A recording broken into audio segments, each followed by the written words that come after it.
All right. Good morning. Welcome to Rise Up. Typically, we are at Crazy Cup with a local Plant Cityan, and today we're virtual. We're really pleased to be joined by Leo Mesquita, owner of Norma's. Welcome, Leo, and thank you for joining us this morning. Thank you. Thank you for having me. I'm excited for this. Even though I believe it's the first Facebook Live, right? So I got to set the bars very high. Absolutely. So, first, just tell us a little bit about you. Sure. So for those who don't know me, I'm Leo. You probably will find me most of the time enormous. I grew up in Brazil, and when I was 15, 16, I moved to Valrico to go to high school. My dad was already living here, so it was somewhat of a smooth transition. Had to go through learning the language and all of that in high school and whatnot. And from high school, I went to UCF. And once I graduated from UCF, I landed a job with Florida Power and Light as a purchasing agent for about 3 years. And then I ended up coming over here back again to Plant City to reopen Normal Sandwich Shop. And when did you do that? When was the reopening? So the reopening was November of 2017. It was just a few months after the old Normas closed down in April, I believe, of 2017. So how has business been since you reopened and really before all of this disruption we've had? So we're still a new business, right? Well, we're approaching year 3 here in November, and we've been growing steady every year. And with this curveball the coronavirus kind of threw at us, we've kind of had to adapt to a few things. But fortunately, ever since we started Norma, our focus was how to keep in touch with our customers, even if they're not in our store.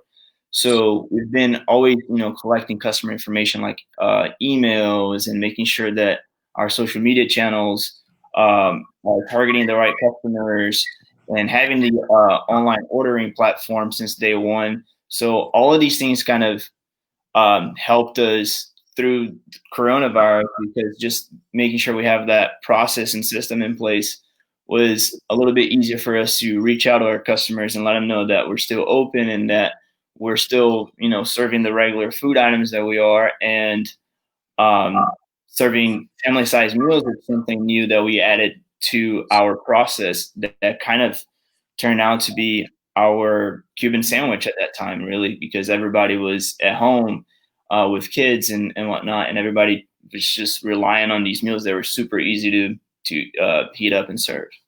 So then the shutdown begins in March. What did that look like for you guys, and how are you guys able to kind of come out of this thing seemingly pretty successful? Yeah, so I always tell everyone we're fortunate because we were able to stay open, right? Not a lot of businesses were able to keep their doors open and keep their operations going. So all we had to do was just adapt, and all we had to do was just make sure we keep communicating with our customers that we're still open. And because we came up with this family size meal, we were able to reach a new clientele. Actually, we've seen a bunch of new customers coming into the store because I believe a few other restaurants were closed in town. So we're actually able to kind of grab a new clientele and introduce ourselves and what we're doing. And these family meals on social media were just, doing super well. Everybody was sharing, and not just us, but in general, Plant City as a community was super supportive. I've never seen anything like this. Um, Everybody was sharing our posts, and everyone, the word of mouth about it, and people leaving us reviews and things like that. So we're just super thankful that we had the support of our community through the entire process.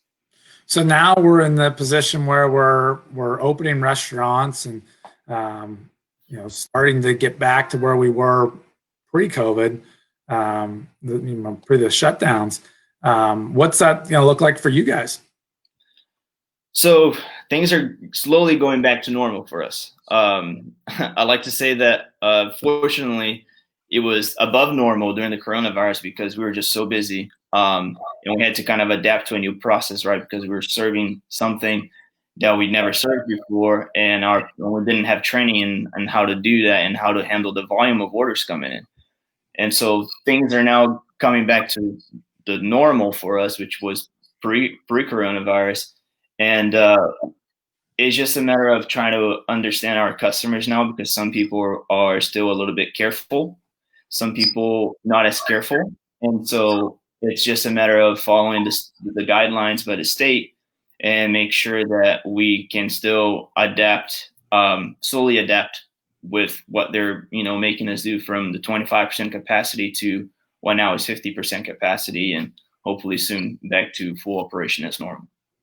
So what does if we were to walk into Norma's right now, what would it look like compared to a couple months ago? Um, it's a little slow. It's a little slower than normal. I believe a lot of it could be a seasonality as well. If I compare the data from this time right now with the same time last year, after Memorial Day weekend and high school graduations and things like that, it seems like things kind of drop a little bit for a couple of weeks. But it's so hard to determine, because right now I'm dealing with something that I've never experienced before.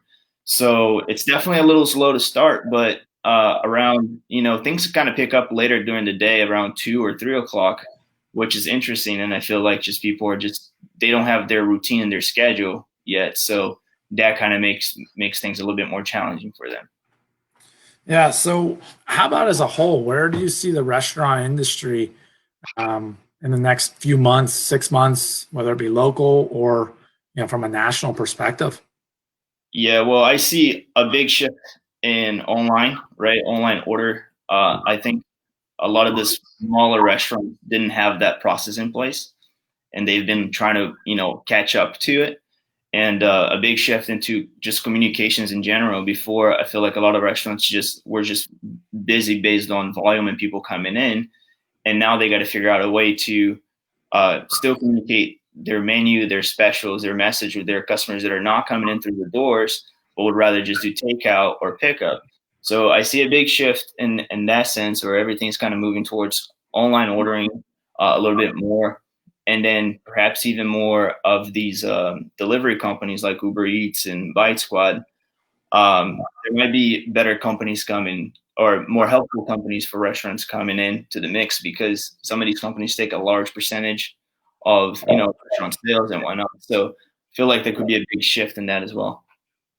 Yeah, and it looks like it looks a little different, but it seems like you guys were prepared in advance. What would you say? I know you talked about online and some of the meal prep.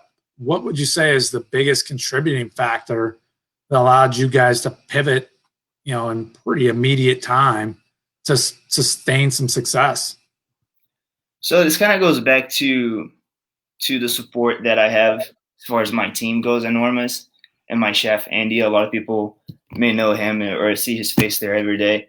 We've always kind of had in our back pocket, not because we're expecting coronavirus to hit, but we've always had in our back pocket things that we wanted to do, but we weren't sure that they were going to work out, or because we were already just kind of busy with our process, we never considered these other things that we wanted to do. One of them was this family-sized meal. We've always thought about it, but we kind of doubted it. Like, I don't think this is going to work, or I don't know that it's going to fit with what we do. And so once the coronavirus hit, that was the one thing that we both looked at and said, hey, look, this is going to work, because everybody's at home. Nobody has time to cook. All the kids are home. So if we can make some meals that are somewhat kid friendly as well, that really helped us get through the outbreak. And, like I touched before, just the marketing side of things. We've relied a lot on Facebook ads. Facebook ads price really dropped because not a lot of businesses were utilizing that tool anymore. And so we kind of put a little bit of budget into that and started marketing ourselves online a little bit more. And with reaching even to like Brandon and Lakeland area, we've seen a few customers from Valrico come in to grab meals. So it was definitely a good thing for us, because we kind of reached a customer base that we didn't have before. Yeah, I think it's always amazing to see the different businesses in the last couple of months that have been really innovative and taken some chances. I think it's going to lead to a lot of great things in the local community, but also on a national scale. Um, so obviously, this has brought the last couple of months have been challenging for business owners and families and everything. I try to think of, what are some of the positives. So, if you think of one or more positives for you that have come out of the last couple of months, what are they? Yeah, I like to always try to see a positive in every situation because there's either something to learn or something that you did really well with that you can probably uh, keep reaching even further. One of the positives that I've seen with all of this was, the ability that we have to kind of shift if we have to. So being able to adapt to a scenario like the coronavirus and introduce new ideas. Um, the other positive was just this new reach of customers that we've been able to get, and we've seen that through just our following on social media, or people just coming in and say, hey, like so and so suggested this. I'm coming from Lakeland.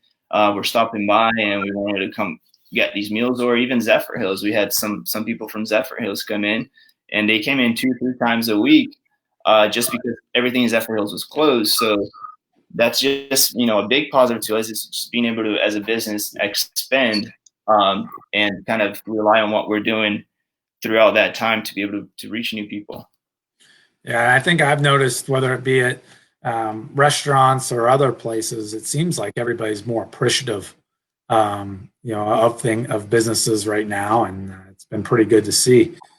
So we've talked a lot about the positives and the good things that have come out of the business. I think that we've all made some sense of mistakes. What kind of a mistake or a learning have you found, whether it be in the couple of years you've owned the business or in this last couple of months? Yeah, I mean, I feel like in general is just don't doubt yourself. So if you have an idea in mind, don't overthink it. Try to think of ways to put that idea in place. Just like I mentioned earlier, so we had this idea about this family size meal, right, a few months ago, or maybe last year, but we just thought we were too busy to adapt that into our business model. And if maybe if we had that already going on last year, we would have even a bigger increase in sales, And so I feel like a lot of us business owners, we kind of tend to just think too much about things and not actually follow through. And so that's one of the things that I've learned for myself is I always have not sometimes I have some ideas and I don't follow through with them because I have this little self-doubt. And this is just, proven that it worked, And so that's one of the things that I think helped out. Yeah, that's great. I mean, I think that anytime that we're able to learn and adapt, it's been good. And I think that your message is spot on to kind of take that risk. It's obviously been great. As I'm looking at the comments from our viewers, they love the meal prep and the business as a whole. So obviously doing well with that. Just a couple more here. What are you most proud of? And it can be with Norma's or just in your life in general.